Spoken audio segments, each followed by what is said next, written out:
impaired. Okay. If you stop taking the dinitrophenol, you can rebuild your membranes. Yeah, the Golgi apparatus is constantly producing phospholipids and proteins that can be embedded in the membrane, can rebuild that membrane. All right. So let's think about what other kinds of things we can discuss. And let's imagine that we, again, have that nice banana split, or we just decide to eat a bunch of cookies, right? And then, by the way, there's more cookies and napkins there. I use this. I'm using it, even though my wife had no idea that I was going to talk about carbohydrates in this way. But if you ate a bunch of cookies, your blood glucose is going to go up. And what's going to happen in your body? That's what we want to talk about next. So we might as well make a hard, concrete example of it, right?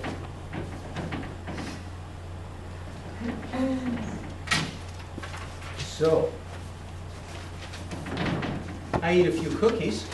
My blood sugar goes up more than what I need, and I'm going to carry out a process called glycogenesis. Glycogenesis.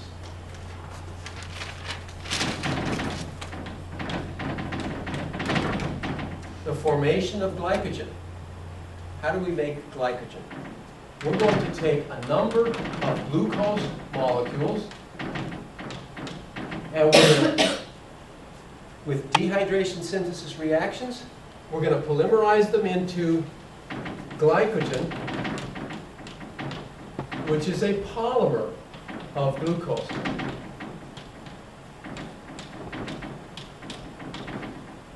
And I want you to picture this. So let's imagine that the glucose molecules are these small circles.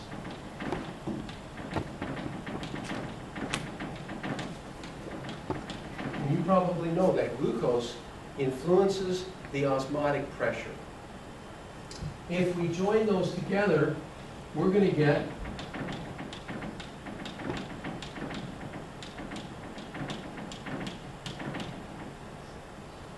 long chain polymers of glucose, covalently bonded. Now, why would our bodies take the glucose that our brain needs and that our skeletal muscle can use and convert it into a form that can't be used directly? Anybody know? We use later storage. We're going to use it later, but why do we have to store? Why can't we store it like this? Storing it like this increases the tonicity. It makes your body hypertonic. It makes your body hypertonic. That's not good. It would draw water toward that. By storing it as an insoluble precipitate as opposed to a soluble sugar, we can store it in our liver and our skeletal muscles.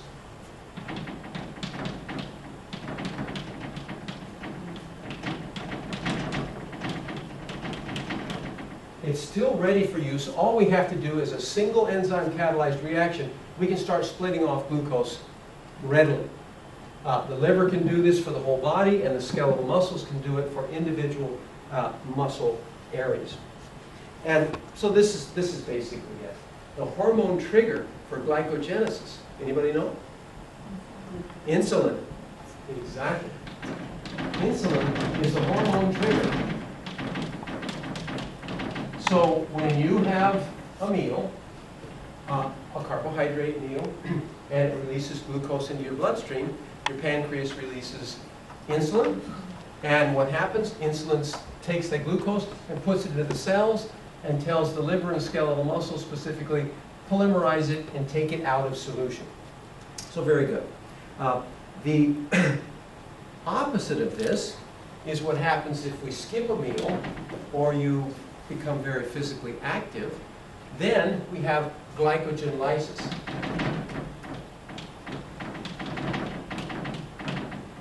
Glycogenolysis, glycogen lysis, is the opposite of glycogenesis. It means splitting of glycogen. Glycogen to glucose 6-phosphate in the liver, and then the glucose is released to the rest of the body. So glycogen into glucose. It's actually glucose 6-phosphate, but glucose then enters the blood, and What's the hormone trigger for this? The opposite of insulin. Glucagon is the hormone trigger. So let's imagine that we skip a meal, right? We skip a meal, we don't have any carbohydrates coming in, or you're on the Atkins diet. What happens on the Atkins diet? You reduce or eliminate carbohydrates that you're taking in, and then blood glucose drops. Detected, pancreas secretes glucagon, which kicks more glucose into the blood because the brain has an almost absolute requirement for glucose. It needs that glucose in that way. All right. Now let's think about the process of carbohydrate catabolism and how is the cell, how's the body going to control all these metabolic pathways? Think about it. So maybe we can take the time. I'm definitely going to take the space eventually. I might as well draw it here on the top board and I can come back to it. So here's glucose.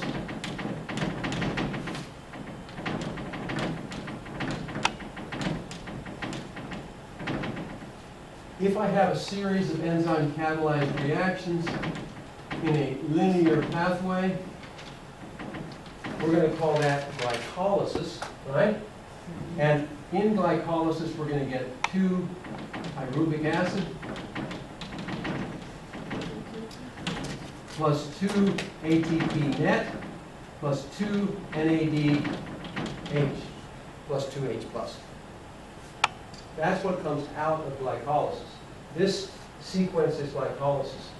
In the next step, the pyruvic acid is converted into acetyl groups, and we combine that with coenzyme A, so we get acetyl-CoA plus NADH plus H plus. The acetyl groups enter what? I'll give you a hint. The Krebs cycle. Where's the carbon dioxide though? I thought that was in Okay, I left out the carbon dioxide. Thank you very much. I'm not balancing it at all, am I? Because I didn't put in ADP here, and I didn't put in NAD+. I'm just showing the essentials, but you're right.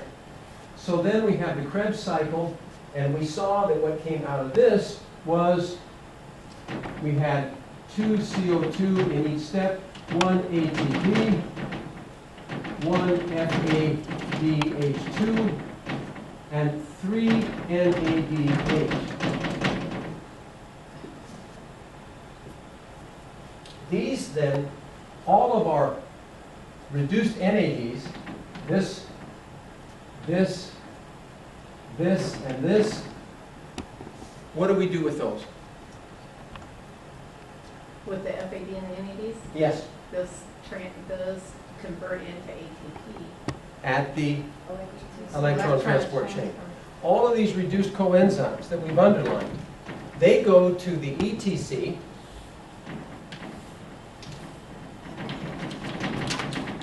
to make ATP, right? And that's called oxidative phosphorylation. The final step is chemiosmosis. So why am I doing this big outline? Well,